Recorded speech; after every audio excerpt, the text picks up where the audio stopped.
Hey, everybody. Yes, we are live. Welcome to In the Car with Star, the emergency press conference, and the emergency In the Car with Star live from my living room on this Tuesday morning. Good to be with you in what has to be, to put it mildly, the most shocking news to come out of the world of golf since Tiger Woods said "Hello, world."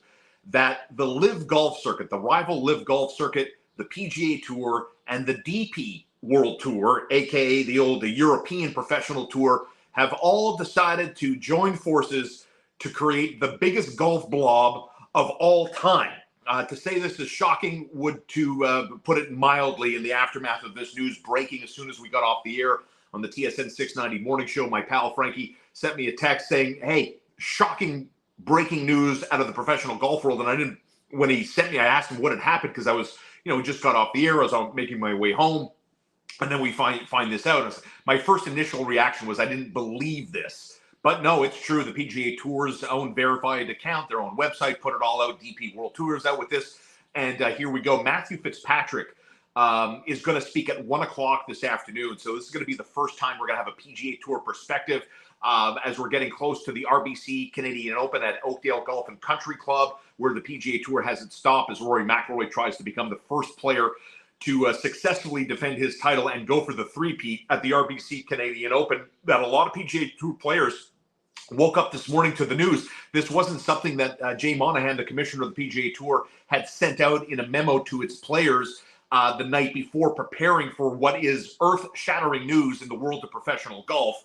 That guys like Colin Morikawa and others are waking up to this news and tweeting about it the same way you and I are tweeting about this. And look, I mean, for those unfamiliar with this, Greg Norman and the rival tour, the Live Saudi-funded golf tour, have been a thorn in the side of the PGA Tour. And so while we haven't had a good chance to read between or hear from a lot of different players and pour over the opinions about this, here's my initial reaction, and we'll see what side of history my opinion falls on. But my initial reaction in real time in the aftermath of the PGA, Live, and DP World Tour all joining forces for a yet-to-be-named brand new organization. So what does this mean? This is what I think this means. I think that Jay Monahan and the PGA Tour, Jay Monahan is the commissioner of the PGA Tour, we're going to go into litigation, and they were going to have to show the numbers. They were going to have to open up the books, and I think there's something about this that perhaps made the PGA Tour uncomfortable. Nobody wants their detailed private business published for public consumption. So I think that's a strong element at play, that the PGA didn't want to open up its books and have everybody pour over the details. This could have gone really sideways in a real hurry. So now we have the combined forces of Live, PGA, DP to create a for-profit company. And what does this mean in terms of the team concept that Live loves to boast about? Their teams, right? The Four Aces, Smash GC. I don't know how this is going to impact what the PGA Tour players are going to do, but what this says to me again is that they looked at Live, and Live looked at the PGA Tour and said, you know what? If I can't beat them, I'm going to join them. And I think these two organizations got together, and I think if I'm reading between the lines here, and if I'm reading between the lines successfully, it's that, honestly, Jay Monahan got the Saudi-backed fund, the public investment fund, that is bankrolling Live Golf Tour, Formula One, so on and so forth. And, people will criticize and talk about it as sports washing, right?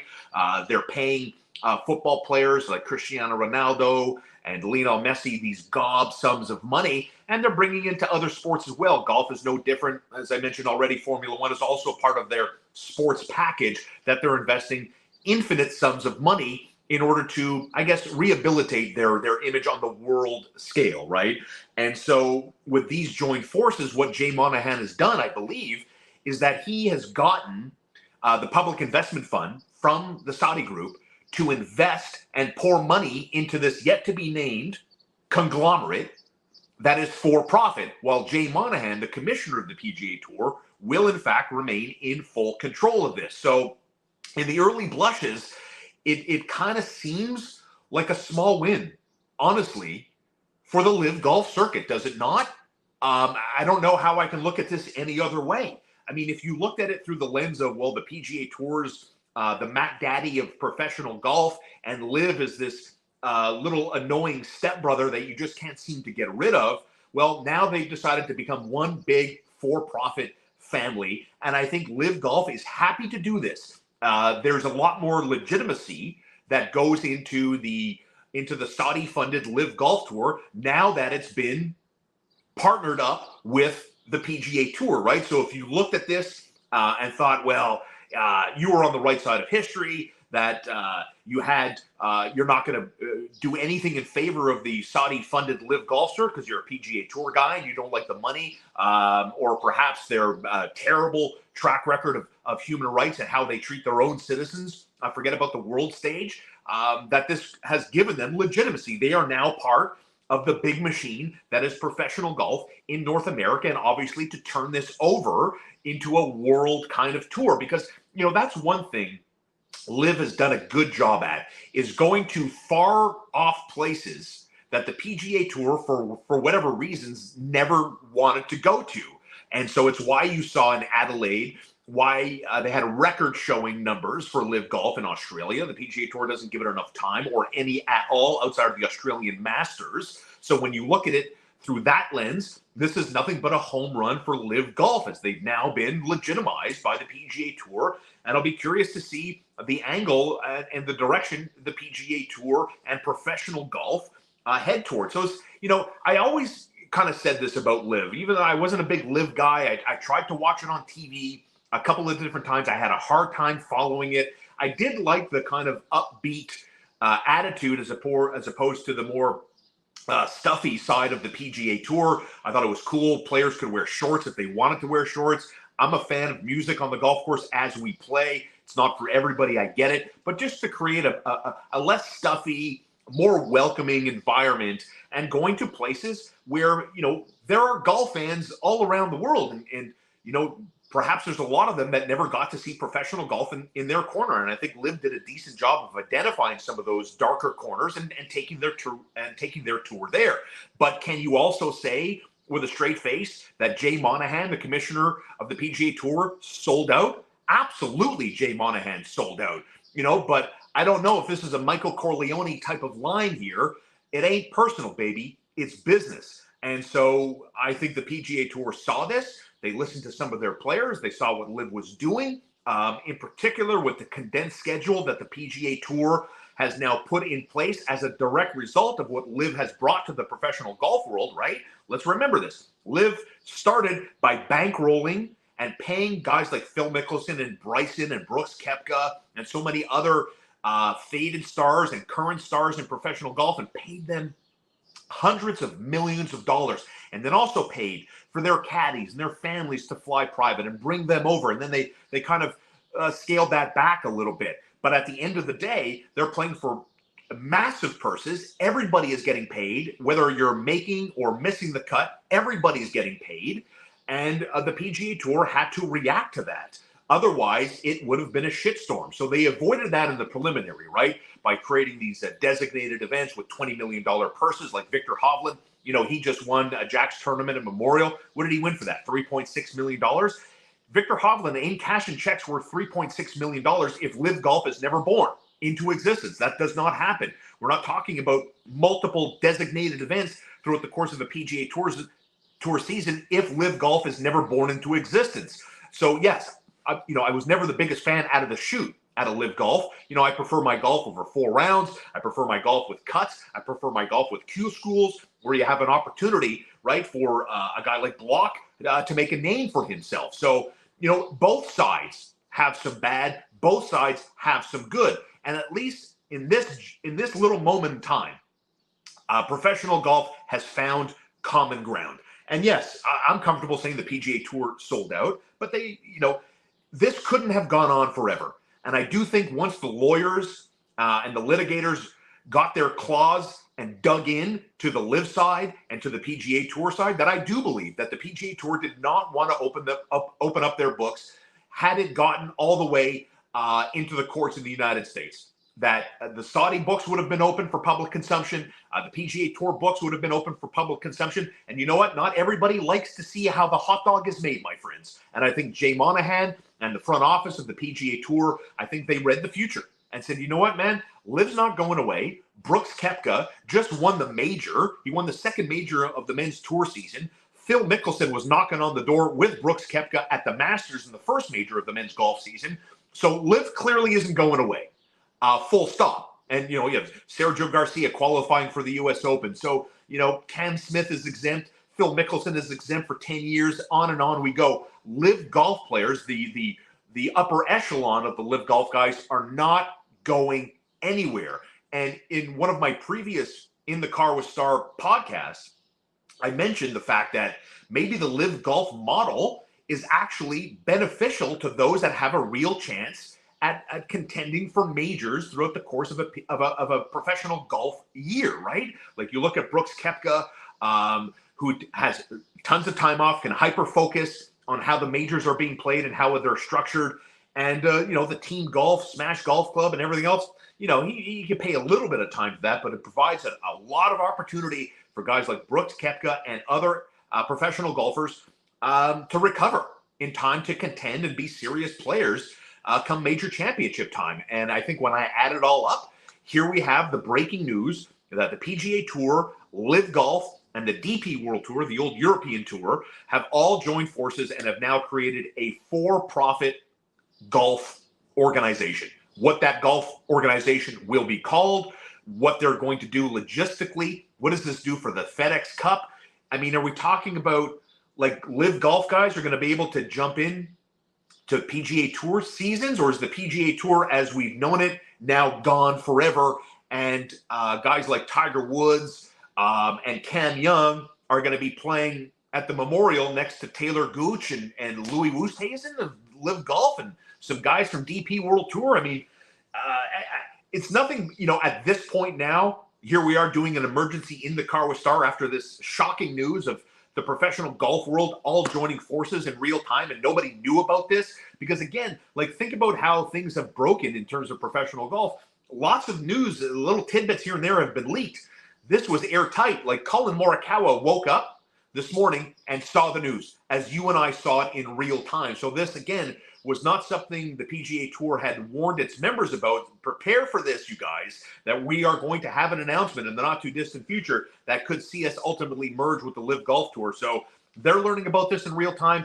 Boy, would I love to know what Tiger Woods thinks about this, what some of the premier players on the PGA Tour, Rory McIlroy in particular. The last time we saw Rory McIlroy on Netflix with Full Swing, he basically flipped the middle finger to Phil Mickelson, and now what? They're back together again? I mean, it's just wild times in the golf world. And like I said, when Liv Golf kind of made its impact in our little orb as golf fans, I was of the opinion at the time, while I wasn't a Liv Golf fan, I was a fan of more people talking about my favorite game in the world, more people consuming my favorite game in the world. And, not since Tiger Woods have I seen such a bump in people talking, consuming golf content, or actually going out there and knocking it around, whether it's at a driving range or playing 9 holes or playing a full round of golf. More people are playing golf, talking golf, consuming golf since Tiger Woods said hello world at Milwaukee, and then ultimately, won his first Masters at Augusta National so many years ago. But here we are doing an emergency press conference on professional golf, the state of professional golf, and where it's going. So more golf is just overall better for the game. And for someone that often talks about being sick and tired of division, being sick and tired of nobody can find common ground, whether you're left of center, right of center, or maybe you're a centrist altogether. Can we start to get back to a time where you and I can actually find some common ground? Maybe you're not entirely right, but you're also not entirely wrong either. That we can find compromise, we can find common ground and move on with our lives and start bringing things together as opposed to pulling things apart all the time. Comments starting to come in the aftermath of this breaking news. Professional golf is together again. Live, PGA, and DP World Tour have joined forces for a for-profit, yet-to-be-named organization. All those PGA golfers are suckers. Missed a massive payday. Those who had jumped ship might be laughing their asses off. I mean, that's a fair bit of commentary. Not going to lie, especially, like whether it's Victor Hovland, who allegedly turned down gobsums of money, Rory McIlroy, Tiger Woods, that if these guys had takebacks, if they had mulligans, if mulligans really existed in real life, that you could erase what had happened and go back and rewrite history, does Tiger Woods go take that almost $1 billion offer that allegedly lived through at his feet when they were trying to get that rival tour off the ground? It's a great point about money on the table. Everybody talked about loyalty. Everybody talked about legacies. Everybody talked about your place in history. How does that make you feel today, Tiger, Rory, everybody else that decided that the PGA Tour is where the best players in the world play golf? Well, Live Golf, in its very, very early days as a rival tour, has stood up, put its hand up, and have said, hello, we are here. We're winning majors. We're contending for majors. We're not going anywhere, even though there aren't traditional media markets, traditional media coverage for the Live Golf circuit. I think Jay Monahan saw the writing on the wall. Better to bring it together than showing everybody how the sausage is made. And maybe we can get this going. And remember this, an important little factoid, because, one of the biggest irritants for me online, and it's been this way for a few months, the propaganda machine that Live Golf spits out. And look, the PGA Tour is not that different. I don't think they're as filled with propaganda as some of the Live Golf stands are, especially on Twitter. But, the Brandel Chambleys and everybody else, they've made their PGA beds, and that's where they are, and that's where they're going to stay. It's PGA and die, I suppose. What do you do now? How do you walk that back a little bit and try to find common ground? That Jay Monahan, the commissioner of the PGA Tour, for now, he says he will stay in control while also getting the public investment fund from the Saudi side to invest even more money as Live, PGA, and DP World Tour have joined forces. So you got the Saudis to dig into their pockets because they're bottomless. They pour as much money as needed into these endeavors, whether it's professional football with Cristiano Ronaldo or Lionel Messi, whether it's Formula One, whether it's professional golf. They've made a significant pivot and significant investments. And while they realize, while they can't have infinite sums of money, they've shown the public investment fund that they just don't want to burn it without kind of any hope or light at the end of this tunnel. And I think that's a big reason why they decided to join forces with the PGA Tour, because Greg Norman, the man who kind of sold the Saudis, because there's another important factoid I forgot and I wanted to bring up, and it's too bad I waited this long to bring this up. Before Greg Norman, the snake oil salesman that the shark really is, the Saudis wanted originally to partner with the PGA Tour. They wanted to be in bed with professional golf. But Greg Norman, the snake oil salesman that he is, spun it in such a way that he made it and convinced what turned into Live was that it's still a rivalry. Greg Norman has been trying to get rid of the PGA Tour and try to take down the PGA Tour for 30 years plus. And so I think he sold that angle, and thus Live was born.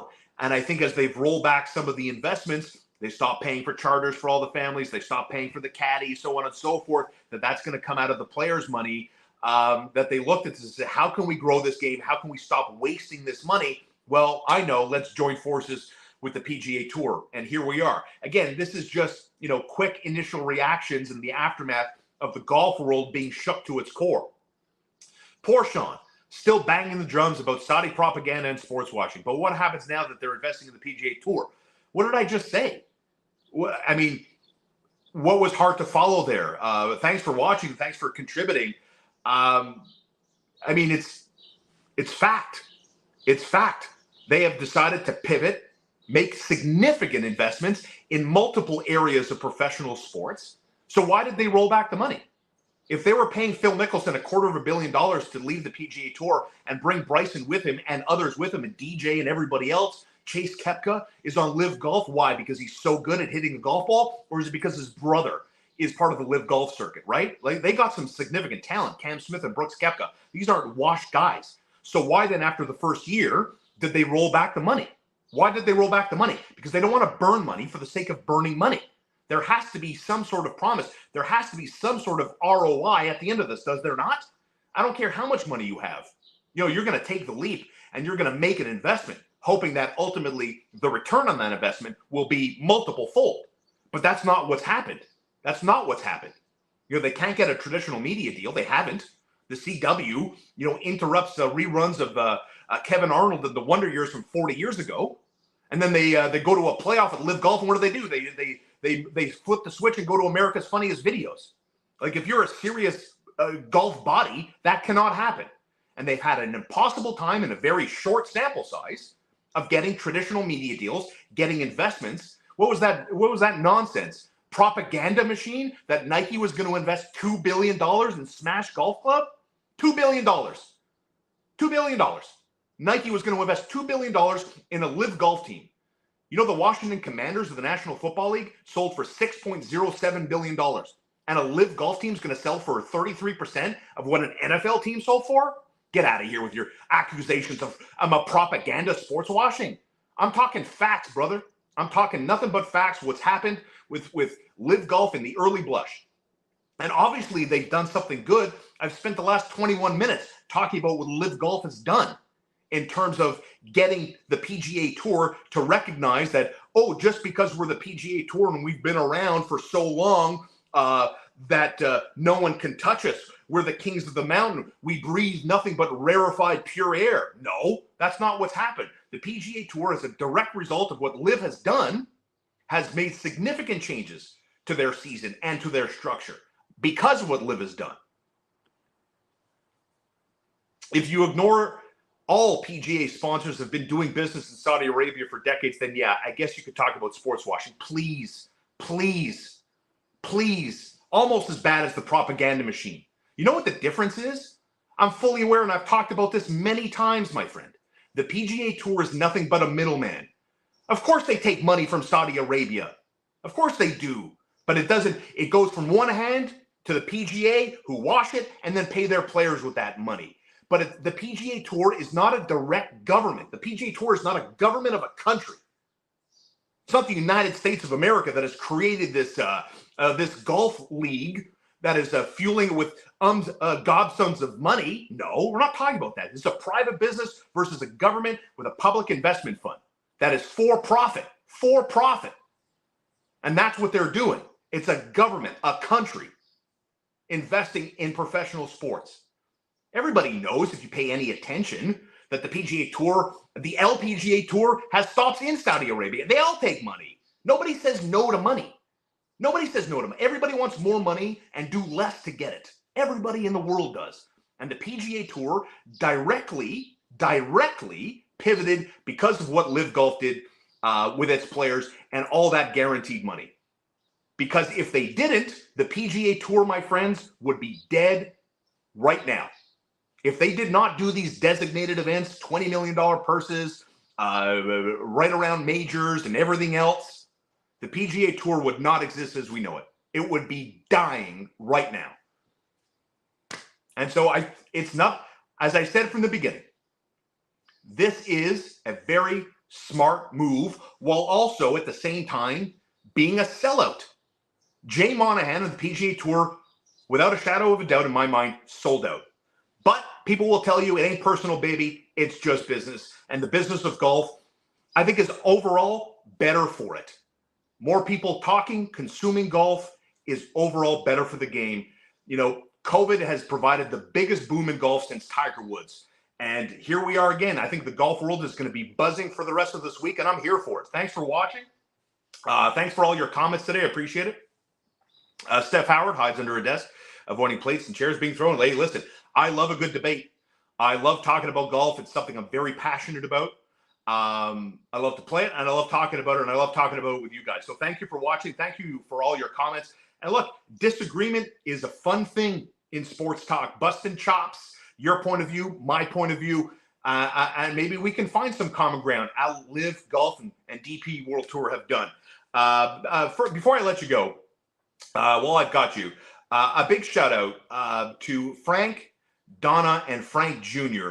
At Aganawage. I had an opportunity again for what feels like the 8th, maybe I think I've played in every one. This is or yesterday was the 9th consecutive Cattery Memorial Hospital charity golf fundraiser. It happens every year. Lots of money gets raised to help support and provide funds to the hospital that services the Ganawage community on the outskirts of South Shore Montreal. And it's the 9th year they've had this, and boy, they raise a lot of money. The entire community rallies around this, whether it's private businesses or regular folks that like to go out and support their community. This is what I'm talking about. I hate division. I love seeing everybody kind of come together. So I know Frank, Donna, and Frank Jr. and the McCumber clan and the whole family there have done a great job building this up to the point where, Nota Begay was there yesterday. They had the $1 million shootout from 150 yards out on 18 that if you dunked it from 150 yards out, you got paid $1 million, boom. So much money was raised for a great cause, and we had an awesome day playing with some good company and some good food and great drinks, all for an awesome cause. So I just wanted to let y'all know about that quickly. And that also ties into my own golf tournament that will benefit the Club 24 Foundation, Indigenous student athletes, coming your way September 11th. You can register your team. We're booking foursomes September 11th this fall for $1,600. It's $400 a man. You're going to get 2 buffets, open bar, food and drink on the course, an awesome swag bag when you roll up. And it's going to be a great day. We got prizes, all sorts of good stuff. It's going to be a really fun tournament. Send your email if you want to sign your team up. info@club24sports. info@club24sports.com. It's the Star Classic 2.0. Looking forward to seeing you all out there. Thanks for joining me in the aftermath of the golf world shocked to its core in the car with Star, baby.